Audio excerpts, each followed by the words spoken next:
Hi everyone, happy Hmong American Day. My name is Tang Yang. I am the school social worker at Hawthorne Elementary School.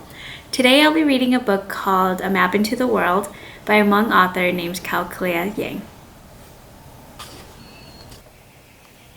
A Map into the World by Kauklea Yang. The first time we saw the swing and the slide and the garden of the greenhouse with the big windows, my mother sat down in a chair in the backyard and said she did not want to get up. Taitai and I looked at the garden and she pointed out tomatoes, green beans, and a watermelon round as my mother's belly.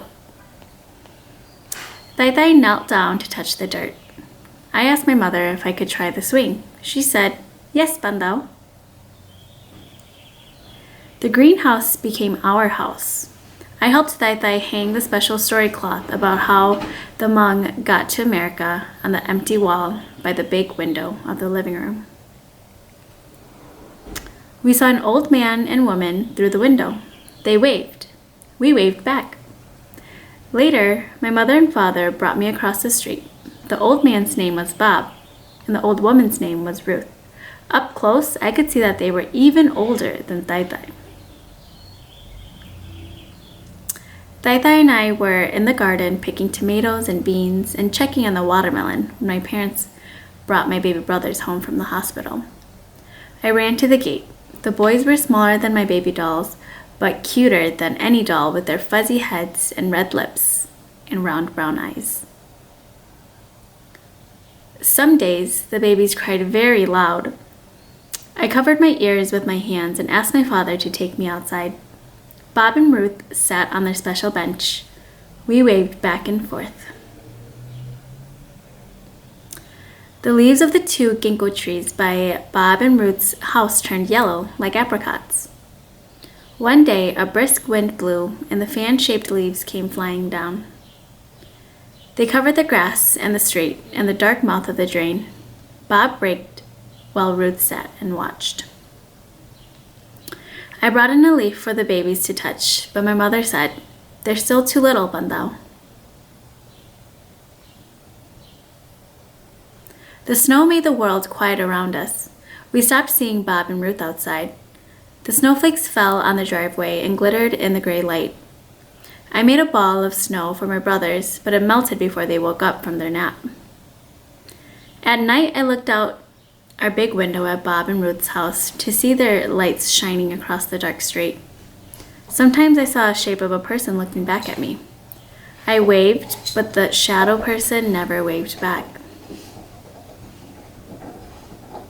On a cold morning, cars came to our block, filling the street. Car doors slammed as men and women in thick jackets walked quickly to Bob and Ruth's house. My father said, "Ruth has died. Her family is coming to say goodbye." I felt sad for Ruth. My brothers just played with the toys above them. The cars kept coming and going the next day and the next. I swayed back and forth on my toes by the big window. I tried to lift one of my brothers so the people could see how cute he was, but he cried and my mother said, "You're still too little to carry him, Bandao." After the Hmong New Year, my baby brothers learned how to sit on their own, and we all sat looking out the window together. I clapped for them when a plane flew across the high skies. They laughed every time.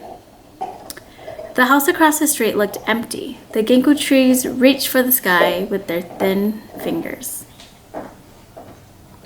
When the snow started melting, I could not wait to return to the swing and the slide and the garden. My baby brothers crawled all over the floor underneath the table and the chairs. They were like puppies, their tongues licking everything. I found the first worm of spring on the sidewalk and named her Annette. I wanted to bring her inside so my brothers could watch her wiggle, but my mother said, "I don't think so, Bandao." The world became green again, and finally we all went outside. Taitai planted green onions. I picked flowers from the lilac bushes for my brothers to smell. They opened their mouths and tried to eat them. My mother said, "Don't let them eat the flowers, Bandao." We took the babies outside again the next day after lunch.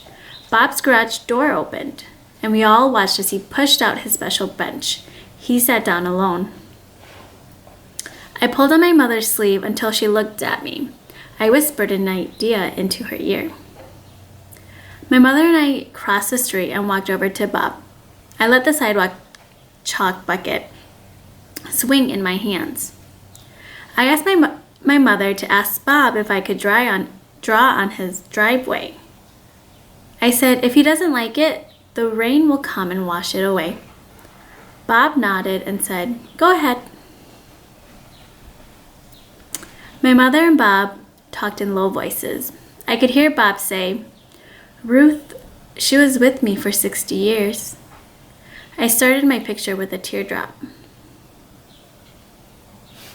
And then I made it splatter like sunshine.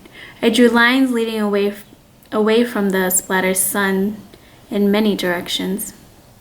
I drew a line that led to the garden. There I put a yellow ginkgo leaf. I drew a line that led to the grass. There I made a sparkling snow. I drew a line to the sidewalk. There I put a smiling worm named Annette. I drew an arrow to our house. There I added lilac flowers. And then I drew a line, the biggest line of all, toward the street. And there I drew the whole world. When I was done, I walked quietly to my mother and to Bob. They stopped talking, and Bob shook my hand. What did you draw for me? He asked. I said in a whisper, a map into the world, just in case you need it. Bob said, I think I might.